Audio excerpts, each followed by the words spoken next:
Yes, children, good morning. Today we are going to see more about nucleic acids. Okay, so in the previous class I have already told you about how a polynucleotide is formed, which is nothing but having a backbone of sugar, phosphate alternating with each other, and each and every sugar is having a base attached to it. Okay, and we have already seen about what is meant by a phosphodiester bond. This is one ester bond and this is another ester bond without having carbon. Instead of carbon you are having phosphorus here. Since there are two of them, 1 and 2, so this is called as a phosphodiester bond, and this is how a polynucleotide chain goes. Okay, now these bases, I told you that they are heterogeneous nitrogen bases, and these bases are basically of two types, purine bases and pyrimidine bases. Okay, purine bases are adenine and guanine, and pyrimidine bases are cytosine, uracil and thymine, right? Okay, now again let me tell you this polynucleotide chain, how you can represent in a simple pattern. See, this is base, adenine, cytosine, guanine, thymine, these are all bases, and these bases are attached to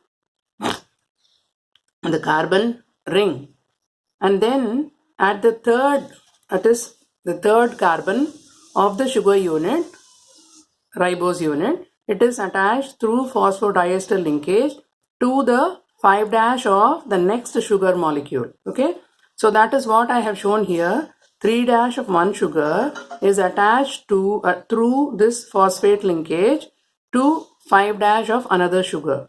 Okay, and this is one sugar unit, right? This is one sugar unit, this is one sugar unit.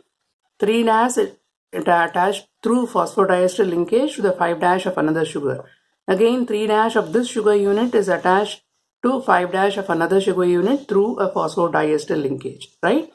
And each and every ribose ring hai, that I have shown in a simple straight chain like this, and you are having A, C, G, T. Okay, those set of bases that I have shown, right? Now, what you have to understand is the sequence of nitrogenous bases attached to the sugar phosphate backbone of a polynucleotide chain is called the primary structure. Okay, even in the case of nucleic acids also you are having primary structure and secondary structure. What is primary structure of nucleic acid? The sequence of nitrogenous bases attached to the sugar phosphate backbone of a polynucleotide chain is called the primary structure. Okay, now how it goes? It was Chargaff who gave the base composition in DNA, which is specific to each species. It is an unimaginable condition that each and every living species is having a specific sequence of DNA molecules, a specific sequence in a DNA molecule. Okay, but one thing is for sure, the amount of purine bases is equal to the amount of pyrimidine bases in that DNA molecule, right? And then came J.D. Watson and Crick along with Wilkins, who proposed a double helical structure for this DNA molecule. It is not a single polynucleotide strand. It is made up of two strands. Okay, that is what they gave. And for this, they shared the Nobel Prize for Physiology and Medicine in the year 1962. So it is basically very recent that these things were discovered. And this model, it not only explained the base equivalence. Base equivalence means what? I told you purine bases is equal to pyrimidine bases. Okay, not only base equivalence but also about replication of DNA. Replication means duplication. What they said, this DNA molecule, it is producing a copy of itself. A DNA molecule is producing a copy of itself. Now how? That is all. That is what we are going to see. According to these people, I told you it is a double helical structure. That means DNA molecule is consisting of two polynucleotide chains wound round each other giving a double helical model. Okay. Now these two strands, what is meant by the strand? I mean a polynucleotide chain as a strand. Now one strand, it is starting with 5' end and it ends at 3'. And the other complementary strand, double helical I told you, is it not? The other complementary strand, that will start with 3' and will end in 5'. Okay. So these two strands run in opposite directions. That is, one is from 3' to 5' and the other one is 5' to 3'. So the backbone of each strand, what is that backbone? Backbone is nothing but sugar, phosphate, sugar, phosphate, sugar, phosphate. वही तो backbone है. Main chain तो वही है. Okay? And the nitrogenous base, they are pointed into the interior of the helix. Now what do I mean by interior of the helix? देखो sugar, phosphate, sugar, phosphate, sugar, phosphate. इस तरीके से वो पूरा chain चलता जा रहा है और हर शुगर यूनिट के साथ एक बेस अटैच्ड है. इसके साथ एडिनाइन अटैच्ड है और इसके साथ गुआनाइन अटैच्ड है. Same way the complementary strand which is running along with this, that is also made up of sugar, phosphate alternating with each other. Now उसके साथ शुगर के साथ इस स्ट्रैंड में शुगर के साथ जो भी बेस होगा उसका कॉम्प्लीमेंट्री बेस होगा इस स्ट्रैंड में. I mean it will not change. Okay. Such a what I should say hold it is having in the living beings that this pairing, base pairing will not change. So adenine will pair with thymine and guanine will pair with cytosine. मजाल है adenine by mistake cytosine के साथ pair हो जाए या guanine thymine के साथ pair हो जाए. Never it will happen.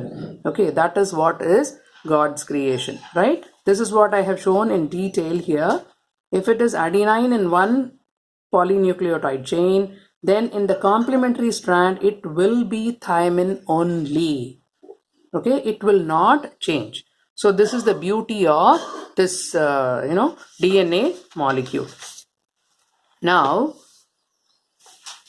the base pairs of the two strands are linked through hydrogen bonds. Okay, how they are held between each other, that is through hydrogen bonds. And this hydrogen bonding can occur between specific base pairs only. Why I said adenine with thymine? Because between adenine and thymine there is a double bond, and between guanine and cytosine there is a triple bond. That means double bond in the sense two intermolecular hydrogen bonding is there, and between these two there are three. Okay, and again a purine base will pair with a pyrimidine base only. That will not change. Okay, so thus you say the two strands of the double helix are complementary and they are not identical. Okay, they are not identical. Okay, since the base sequence of one strand fixes that of the other due to base pairing principle, right? So this will not change. Okay, and now the distance between two adjacent base pairs is 0.34 nanometer, such a small unit. Distance between two successive turns of the helix is 3.4 nanometer. That is between one end, that is when you show it like this, is it not? यहाँ से यहाँ तक how many base pairs will be there? There will be 10 base pairs in each turn. Okay, now diameter of the helix is 2 nanometer.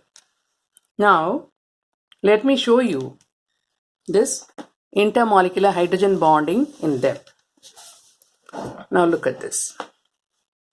Now this is an adenine molecule, this is a thymine molecule. Okay, you need not have to learn the structure and all, but try to understand the creation.